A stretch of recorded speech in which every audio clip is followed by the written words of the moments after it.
So my father was a printer. And then, so, he was, yeah, he had a very weird background. Do you want to know?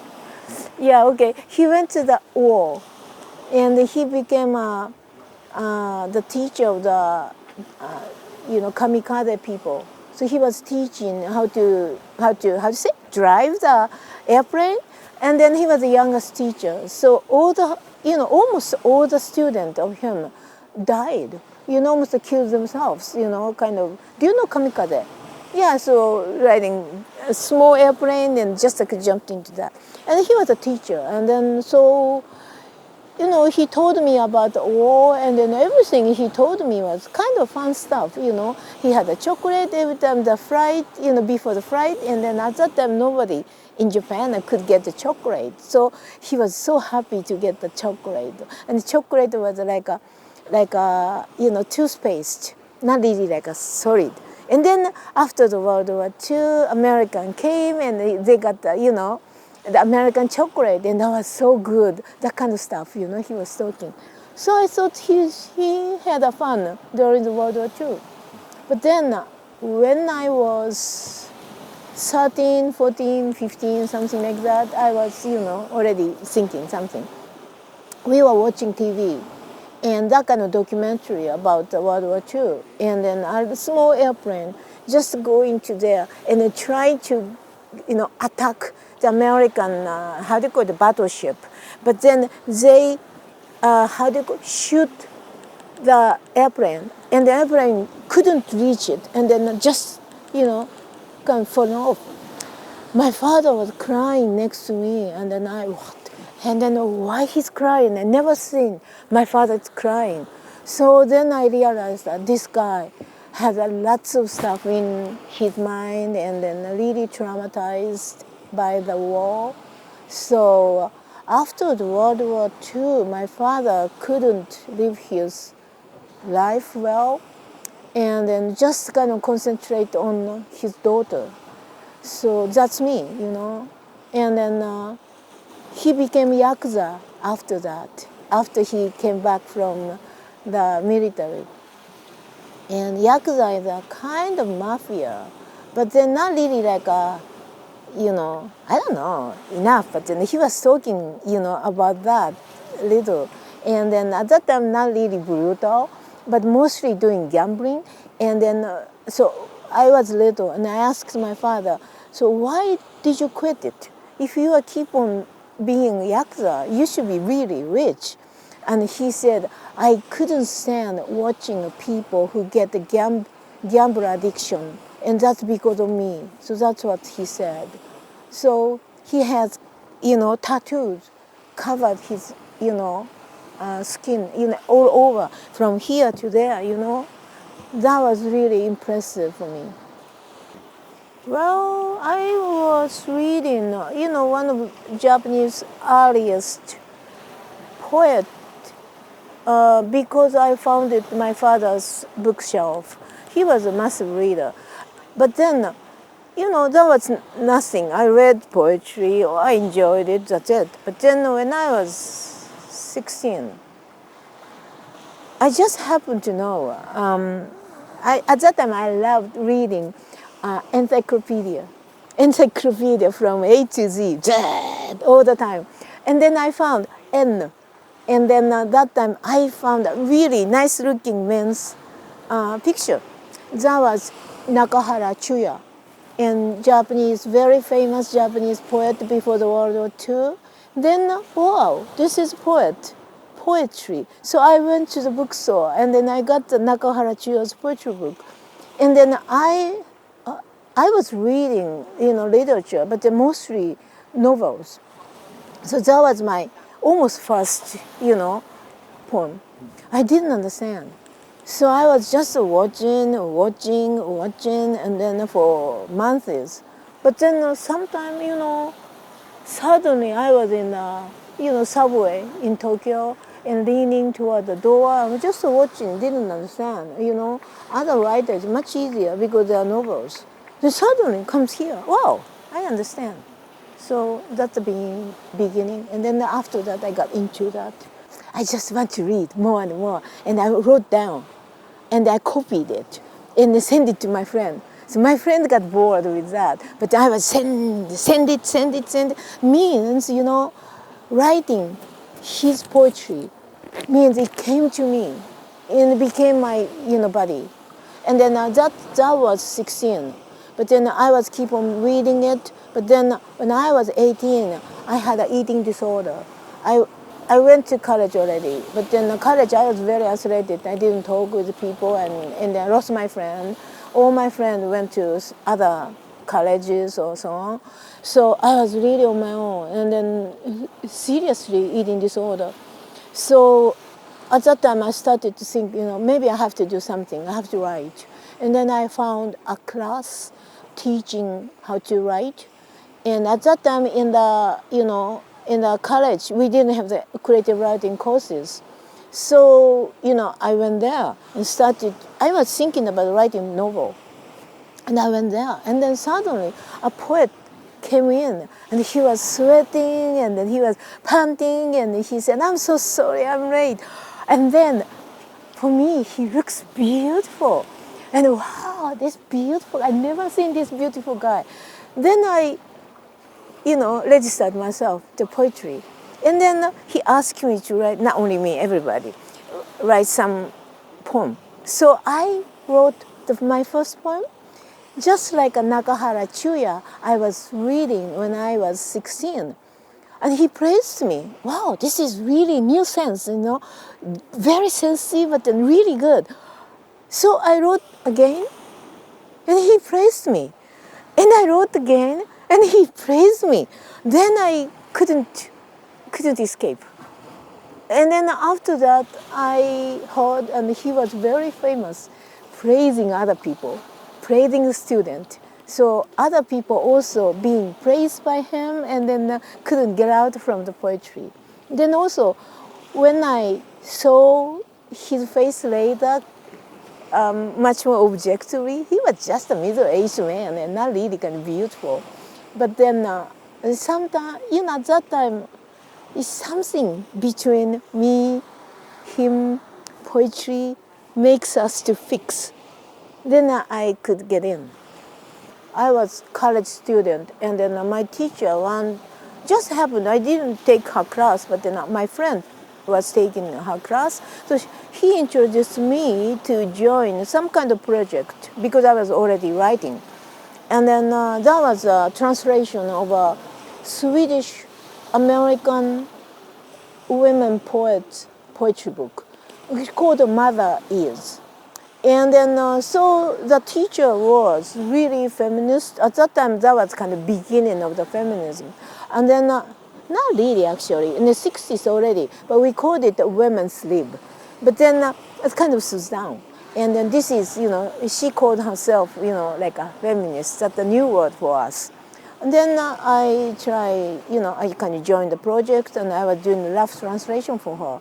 And then the poetry was, I never seen that kind of poetry, talking about the penis and cunt and that kind of bad word, and talking about her mother's sex or her grandma's sex. So there are lots of stuff, going on. And I thought, hey, I can write about that.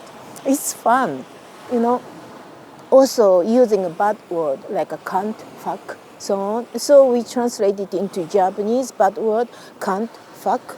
So, my writing, I thought it was fun, so I was using it. And then also, I was just a kind of, like a helper. So I did a rough translation and I made a coffee for them, my teacher and other women, they are publishing a magazine called Feminist. So I was making coffee for them, I was looking after my teacher's kid and so on. And also I was doing a delivery. And that was interesting point. And then I kind of delivered in magazine to the little kind of community in Tokyo, Shinjuku, Ikebukuro, and then that kind of little coffee shop. And all the feminists are talking themselves. So I delivered, hey, I'm feminist, and then this is a new copy. And they said, why don't you stay here? Join us. So I just sat down and listening other people talking about the body and about sex and so on. I was very uneasy. It is very uncomfortable for me because I didn't have any kind of experience, of sex, and but then I was just listening, and that really good for me. Then I started to write about my own body because of the this eating disorder, and also I entered school, high school, right after all the school, how do you call it, student movements gone. So it was so quiet, nothing there, almost anarchy, And then people who were kind of really actively relate to the society, it's all gone. So my generation, we call ourselves is a after student movement generation, and then 3-0 generation in Japan. What is 3-0? Is that we are not interested in other people. We are not interested in expressing ourselves. We are not interested in some other things. I forgot. So I couldn't relate to the society or outside of the world, but I was interested in my body. Also masturbation. Writing about my own masturbation, my own body, my own bone, something like that. Then I realized that people who are, how do you call it, men poets, they were very often mentioned about their penis. They are also mentioned about their ejaculation or so on. And we women have been reading it without thinking anything. And or more things, When I was a child, I was reading manga a lot, or kind of children's stories. Main character is always boys. And that was kind of natural for me. So I actually, myself is put in heroes. And then there's always girl watching the hero, but then they don't do anything. So not interesting. So I'm always, get used to that, reading men's literature as if this is my story. And then so when I was, writing, these things, my body and so on, I thought, okay, I'm going to write about my sexuality or so on. But I really want to write something like not really obscene, not really kind of too sensual. Like I want to write about my nipple or my uterus or my menstruation, just like I'm writing about my hand or my head or my legs. So that's how I wanted to write. But then using that kind of bad word stimulated the critics. And then especially women writers, they hated me. And then once, a newspaper, my father was subscribing and then made a little kind of column about me. And then Hiromi Itō is, new young poet and had been writing sexual stuff very radically. And then some kind of negative, stuff. And my father read it, and he called me, Hiromi, and he says, whispered me, I don't care whatever you are writing. It's okay, it's a literature. But then you guess your mother would be so sad about that. Don't do that. So okay, I said. And of course, and I didn't listen. And then the next day, my mother called me, Hiromi, I'm okay, it is your literature. But then I guess, your father will be so sad. Don't write about that. Okay, that kind of stuff. So, yeah. I'm not sure I really want to write or not. Because I'm interested in some other things which called death. But at that time, I was interested in the sex and how people have sex, what is boy's body, and how they are going to do on me, and then that's my interest. So, now I'm reading the young people's poetry, and when they are talking about ejaculation or my clitoris or something like that, wow, okay, go ahead, something like that. No, I just had a Kanoko, my first baby. My first baby called Kanoko. I was 28, and then, I was struggling. I was a new mother. And, well, that time, people didn't acknowledge so much about mothers had stress. So I was one of the earliest people talking about mother had stress. And then short after I wrote this Killing Kanoko, I wrote a book essay, kind of like about my own delivery or my own birth, my own pregnancy, and then it became a big hit. But then that's after that. So at that time, Kanoko was 6 months. And then I was struggling how to raise up my first kid. I didn't know how to touch it, I didn't know how to hold it. And I never played with my dolls, I'm not a doll person. I was just a running around person. So how to do? And then I supposed to do. So, when I was holding Kanoko, I was thinking, if I drop her now, she would cry. And of course I didn't drop her, but then that kind of stuff, And also, I was a really bookish person. When I got pregnant, I read lots of stuff. And then kind of practical books, like how to raise your kids and so on.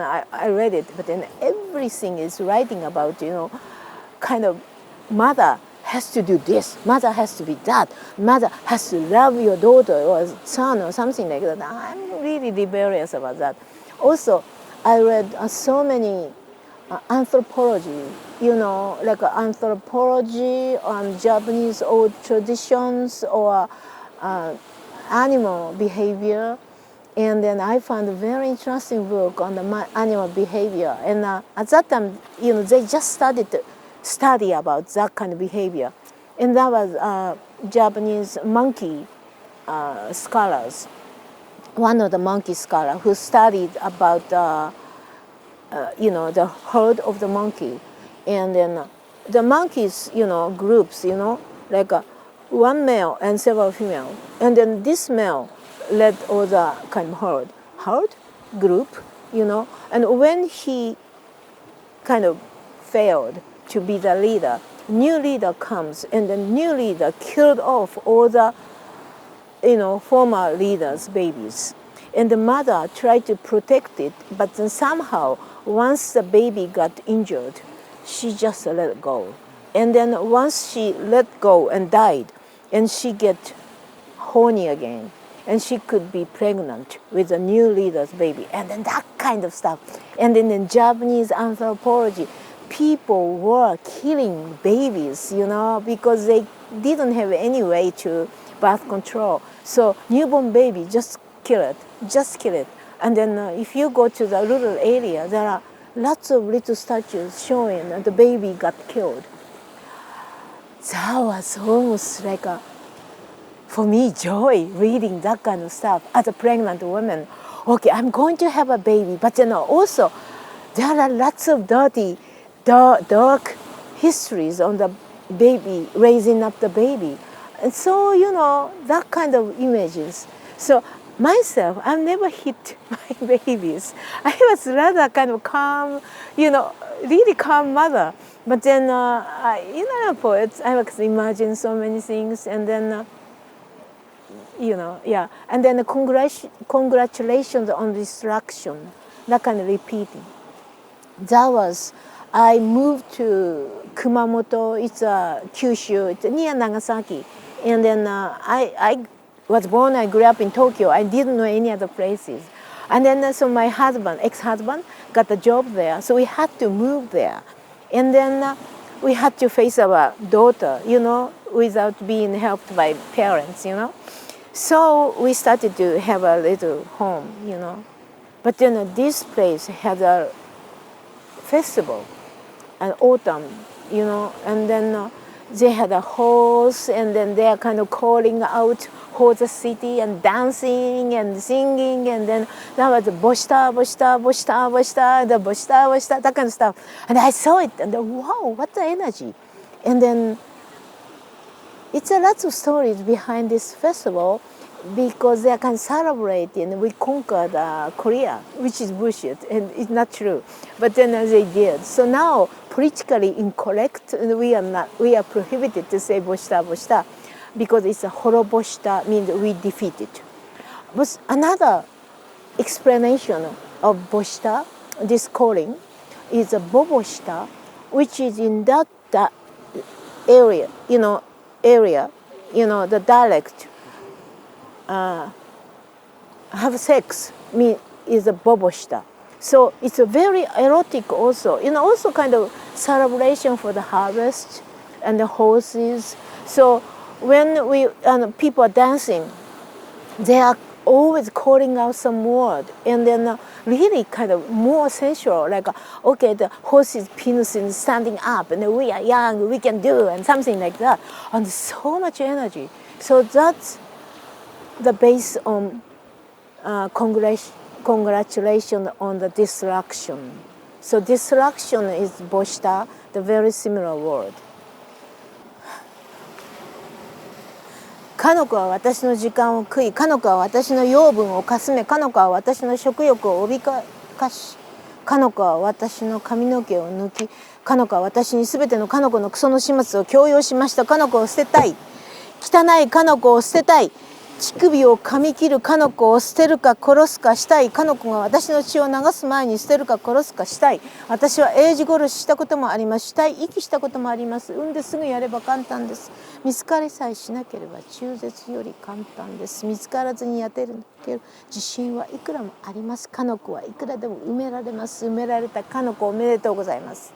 おめでとうございます。しないではいられない成功、受胎せずにはいられない何十人ものかの子、間引かずにはいられない何十人ものかの子、一人だけ除いてそれが今のかの子で、それが乳首を噛み切りたい。滅ぼしておめでとうございます。滅ぼしておめでとうございます。滅ぼしておめでとうございます。滅ぼしておめでとうございます。滅ぼしておめでとうございます。滅ぼしておめでとうございます。楽しいママ子の折感、楽しいママ子殺し、私はしたことがあります。自分の子の方が可愛い。楽しい子捨て、私はしたことがあります。自分の方が可愛い。I have to do this, I don't know. Somewhere it's a kind of, voice. So I have to get in. And then, maybe I'm wearing some kind of masks, all the time. And I'm now wearing a mask, Hiromi, to talk. But then I have to get mask, Hiromi, to read poetry. And then when you are reading it, I found some point, actually something happening, like when I'm reading it, a good time, and then I could kind of, how do you say? I could have the voice, which I never expected. And then almost like somebody is reading for me. And that's, of course, me. But then, something is happening. So now it's just a short, and then you guys are watching, you're not really the audience, so I couldn't do that. But then when I'm doing on the stage, yeah, it's different persona. And so I hate my family to come to my reading. I don't allow them to come. I don't want to show it. Yeah. Death is always my interest, from the very first beginning. And then I was writing in the very beginning a lot about the dead, like animals on the street, or some kind of death feeling, And I have always that kind of, how do you call it, very queer feel, not the LGBT queer, but then a kind of strange, kind of fantasy. And I always love death, or people's suffering, or hurt, or something like that.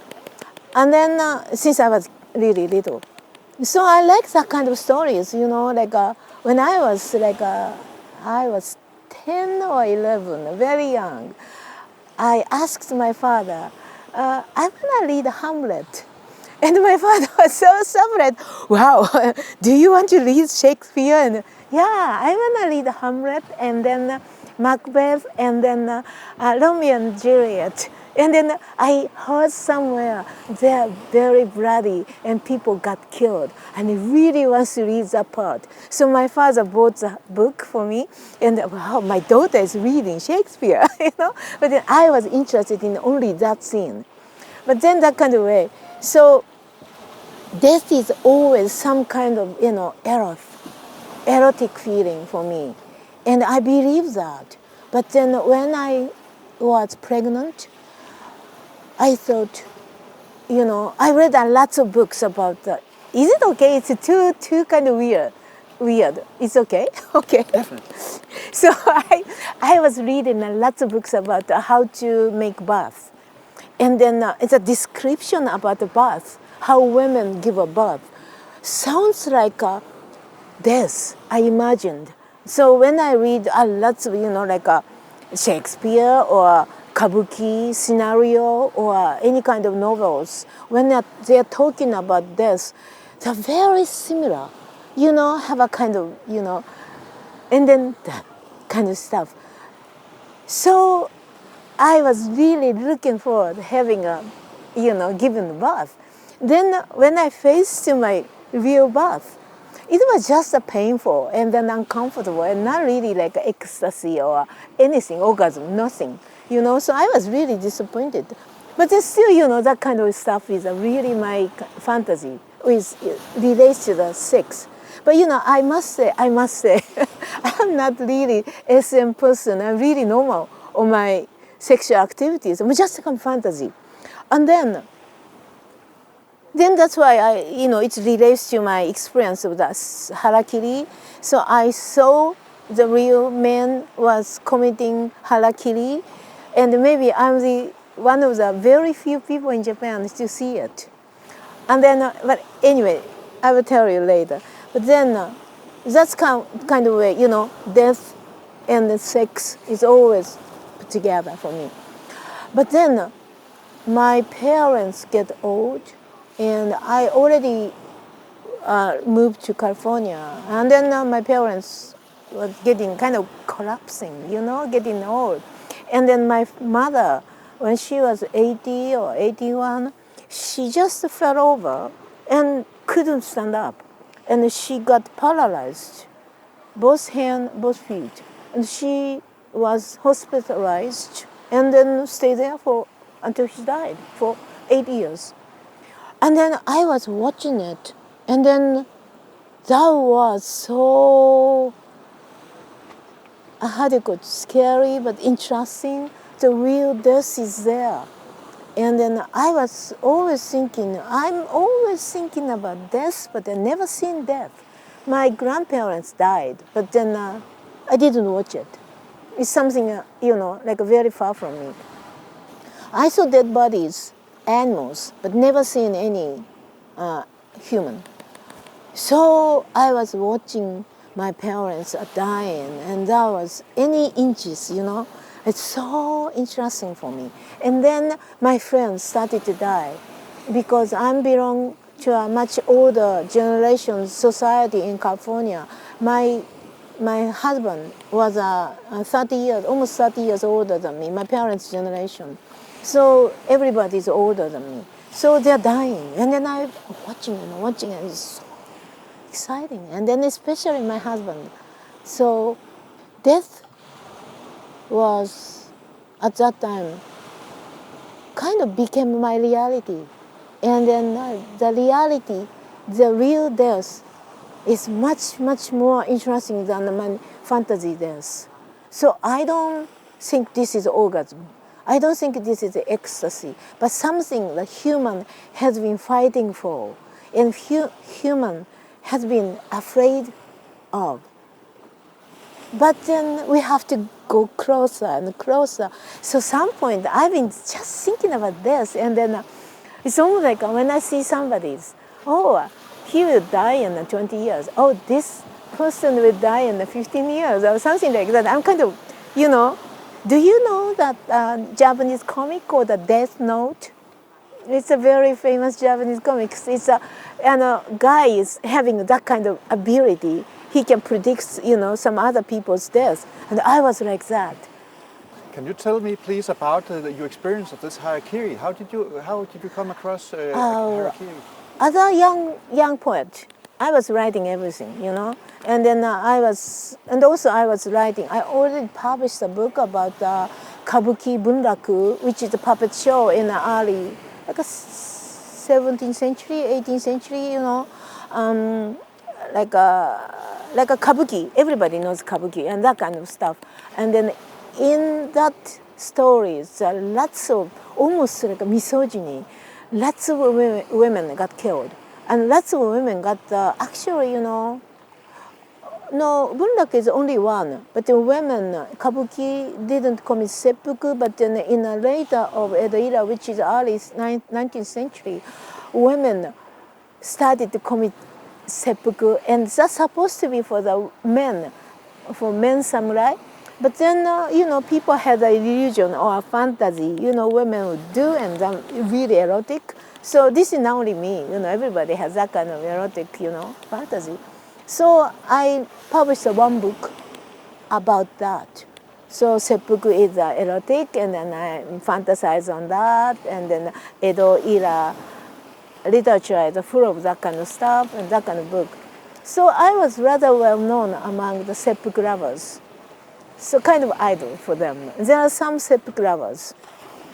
So, a magazine which was a very serious SM magazine asked me, okay, there is a guy who is committing seppuku, so do you want to go and interview him?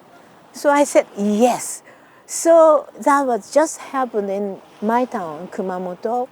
I just moved there. So I went there, and then he was 60 that time. I was late 20s. And then me and my editor, so we went there, and then he welcomed us, and then he let us, first of all, watch 5 minutes video about samurai, how samurai die, or that kind of stuff. And then it's kind of bullshit stuff, And then he invite us to other room, which was kind of decorated for the seppuku, and then that kind of, how do you call it, little screen, and then cherry blossom, artificial cherry blossom there. And he came with white clothes, and then, everything, seppuku had some kind of rules, like a tea ceremony. So he followed that kind of rules in a very kind of good way. And then he puts a little kind of, how do you call it? The little, like stuff. And then there was a sword on it. So he took the sword and they put the little box under his, bottom. So he actually could stand with his knees. Then he opened his around tummy, so you have to be really opened. And then he did it. And then in his mind, he wanted to do this.